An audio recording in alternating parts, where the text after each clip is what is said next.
Hi friends, in our time together today, I'm introducing us to the carol Once in Royal David City for us to play on our low and high D whistles. And I'm using the Carbony wide bore low D with close finger spacing for the introduction today. We'll follow the usual format. I'll introduce the carol standing so that you can watch my fingers as I play, and I'll play through it slowly. I'll include a link at the top of the notes to this video so that you could download the music and tabs for this carol if you use those. I'll then walk us through a conversation about any difficulties, ornamentation and expression, and the history of the carol. Just an overview of the history that we know. So, here is the carol.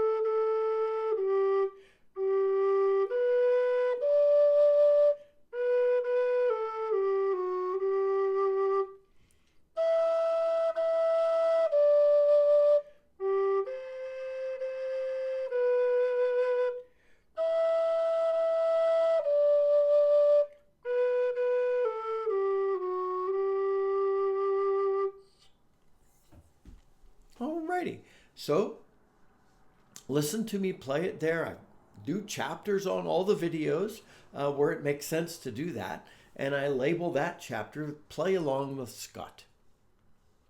So come back to that chapter and play along with me as many times as you need to learn the tune.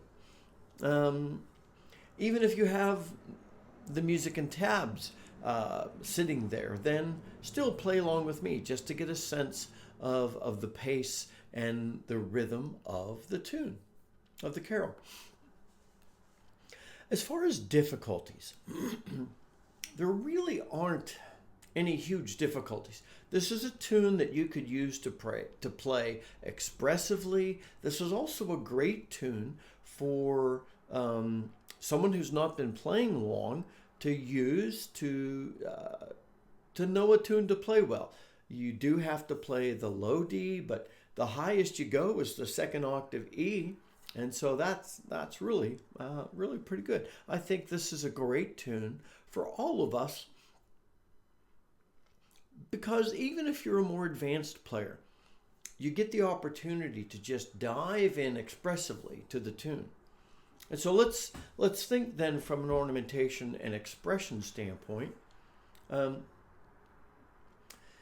It's not a really fast tune, but you do have a number of repeated notes that you can ornament different ways you want, like that opening sequence.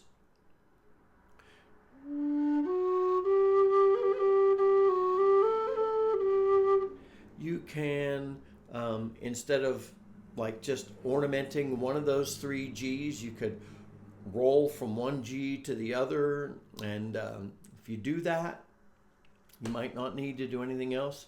You could slide into some notes, mix a tap in or two. So it's a great tune for adding a lot of different ornaments.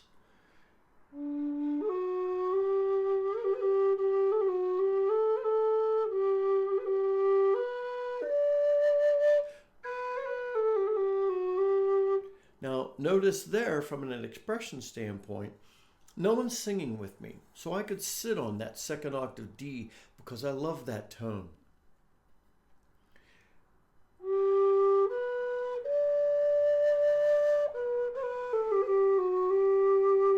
And then you could play with the descent. So think through that kind of thing. How do you want to feel and emote this tune as you're playing it? This is what I want us to hear all the time with ornamentation and expression. you are personalizing, you are expressing, you are emoting, and the ornaments support that emotion that that you're adding to this tune. So let's think through the what we know of the history of the carol. Cecil Frances Alexander was born in Dublin in 1818. Early on in her life, she demonstrated a significant gift for verse. At the young age of 22 years old, several of her texts were already included in the Church of Ireland hymn book. That's pretty impressive.